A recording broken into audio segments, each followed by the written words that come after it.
Appeal ಹಾಕಕ್ಕೆ ಹೇಳಿದ್ದೀನಿ. ಮುಂದೆ ಧಾರವಾಡದಲ್ಲಿ ಸ್ಟೇ ಕೊಟ್ಟಿದ್ದಾರೆ, ಅದು ಅದ್ರ ಮೇಲೆ ಅಪೀಲ್ ಆಗ್ತೇವೆ. ಅದ್ರ ವಿರುದ್ಧ ಜಡ್ಜ್ಮೆಂಟ್ ವಿರುದ್ಧ ಆರ್ಡರ್ಸ್ ವಿರುದ್ಧ ಅಪೀಲ್ ಆಗ್ತೇವೆ. ಸ್ಟೇ ಆರ್ಡರ್ಸ್ ಕೊಟ್ಟಿದ್ದಾರೆ, ಅದ್ರ ವಿರುದ್ಧ ಅಪೀಲ್ ಆಗ್ತದೆ.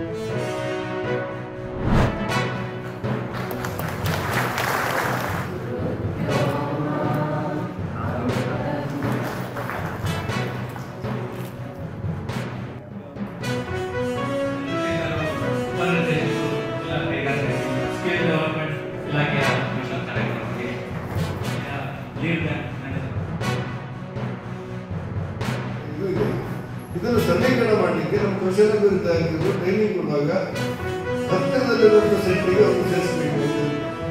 ಮಧ್ಯದಲ್ಲಿ ಏನಾಗಿದೆ ಅಂದರೆ ಆನ್ಲೈನ್ಗಳ ಸಮಸ್ಯೆಗಳಿಂದಾಗಿ ನಮಗೆ ಎಷ್ಟು ಜನಕ್ಕೆ ಎಷ್ಟು ಟ್ರೈನಿಂಗ್ ಸೆಂಟರ್ ತಂದಿದ್ದಾರೆ, ಎಲ್ಲಿಂದ ನಮ್ಗೆ ಗೊತ್ತಾಗಲಿಲ್ಲ ಅಂತ ಅಧಿಕಾರಿಗಳು ಹೇಳ್ತಾರೆ. ಅದ್ರ ಬಗ್ಗೆ ಕೂಡ ನಾನು ಆದಷ್ಟು ಪ್ರಯತ್ನ ಮಾಡಿ ಅದರಲ್ಲಿ ಹತ್ತಿರದಲ್ಲಿ ಮಾಡಬೇಕು ಟ್ರೈನಿಂಗ್ ಅಂತ ಹೇಳಿ ಒಂದು ವಿಚಾರಗಳು ನಮ್ಮೆಲ್ಲರಿಗೂ ಗಮನದಲ್ಲಿರಬೇಕು.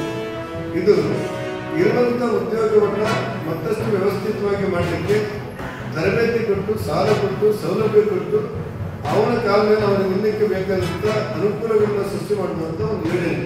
ಪ್ರಥಮದಲ್ಲಿ 1 ಲಕ್ಷ ಸಾಲ ಕೊಡ್ತಾರೆ, 5% ಕೊಟ್ಟರೆ ಅದು ತೀರಿದಂದ್ರೆ 2 ಲಕ್ಷ ಕೊಟ್ಟು ಮಾಡಲಿಕ್ಕೆ ಅಧಿಕಾರ ಇದೆ. ಅದನ್ನು ತಿಳಿಸಿದಂತೆ ಮತ್ತೆ 3 ಲಕ್ಷ ತಗೊಳ್ಳಿಕ್ಕೆ ಅಧಿಕಾರ ಇದೆ.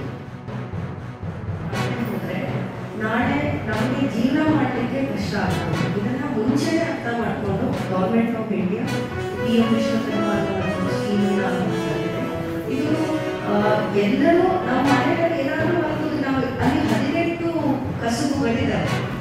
18 ಕಸುಬುಗಳನ್ನ ನಾವು ನೋಡಿದ್ರೆ ಪ್ರತಿ ಒಂದು ಗ್ರಾಮದಲ್ಲಿ ಅಟ್ಲೀಸ್ಟ್ 80% ಜನ ಒಂದರ ಒಂದು ಕಸುಬು ಮಾಡ್ಕೊಂಡೇ ಬಂದಿರೋದು. ಆನ್ಬೋರ್ಡ್ ಮಾಡಬೇಕು. ನಿಮ್ಮದು ಫೋಟೋಗ್ರಫಿ ಯಾವ ರೀತಿ ಇರಬೇಕು, ಪ್ಯಾಕೇಜಿಂಗ್ ಯಾವ ರೀತಿ ಇರಬೇಕು ಪ್ರಾಡಕ್ಟ್. ಈಗ ಬಾಟಲ್ಸಲ್ಲಿ ಎಷ್ಟೊಂದು